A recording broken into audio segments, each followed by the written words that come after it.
It's tough to construct a horror film in a believable fashion. To succeed, it has to feel real and it has to be scary. Though 9 times out of 10, a horror film ends up looking more cheesy and fake than scary at all.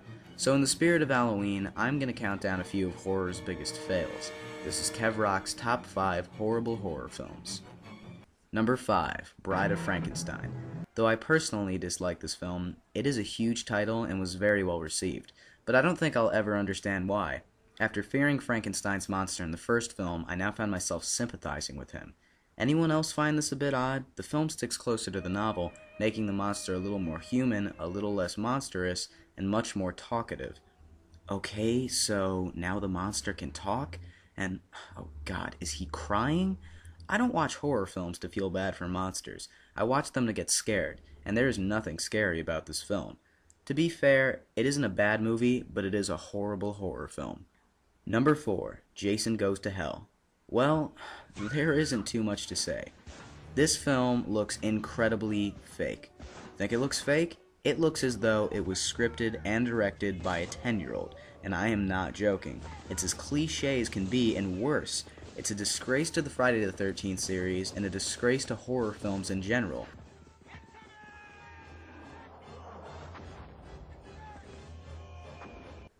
Number 3, Rob Zombie's Halloween 2. If Rob Zombie didn't do enough explaining for Michael Myers in his first shot at a Halloween remake, well, now in his sequel, we learn why Michael Myers wants to kill his sister.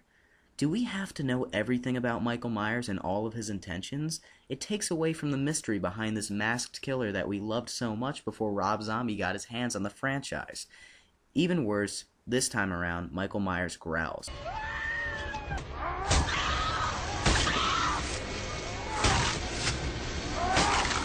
Oh, that's terrifying. But not only has he ruined Michael Myers, he's ruined all the other characters too.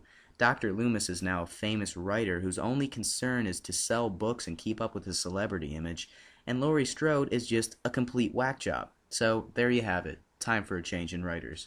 Number 2, Saw 7.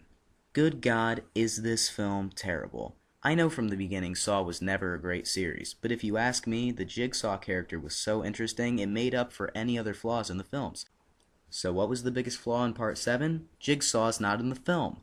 All we get is one flashback scene and that's it. In ancient Egypt, if you were speaking under oath, you were required to say, "If I'm lying, take me to the quarries." That mean anything to you? No, sir, it doesn't.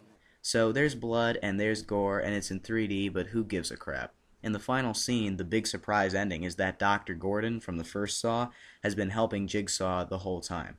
I know this is supposed to blow me away, but after sitting through 2 hours of people senselessly dying with no Jigsaw to make any sense of it, this little surprise ending isn't going to make up for it in the last 10 minutes. All in all, it was a rushed final installment only made for the purpose of capitalizing on Hollywood's current 3D fetish, and it's terrible.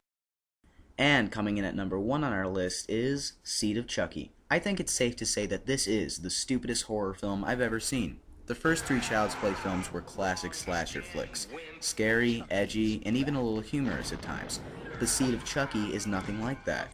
It almost seems like it was intended to be some sort of comical horror, though it isn't funny and it certainly isn't scary. It's just insanity. We've got people dying, a doll that can't figure out his gender, Jennifer Tilly slutting it up, bizarre nude scenes, Chucky masturbating, and countless attempts at this humorous take on murder that proceed throughout the entire film. It's one of the most unbearable films I've ever seen, and it'll never make you want to watch another Child's Play film again. Well, that's all the horrible horror films I can take. I'm Kevin Savo, and please subscribe for more reviews.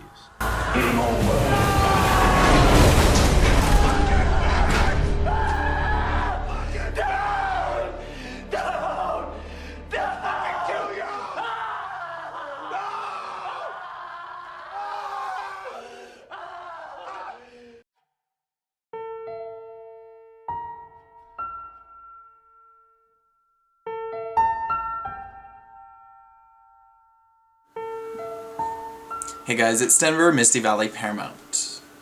I was inspired by St. Patrick's Day and thought I would do, in case you couldn't recognize, The Leprechaun, which is a movie, a horror trio, where there was actually 4 of them, so trilogy plus a 4th, that are quite old. The fourth one is about 10 years old now, and the first three are probably about 30 years old now. Not 100% sure. Anyways, I was inspired by St. Patrick's Day and the movies Leprechaun, and this is what I came up with based on some of the pictures that I could find. If you want to see a tutorial on how to get this look, or what may be a visual demonstration, then definitely keep watching, because you're going to enjoy this.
There was a young queen named Misty who took my gold and now she's history.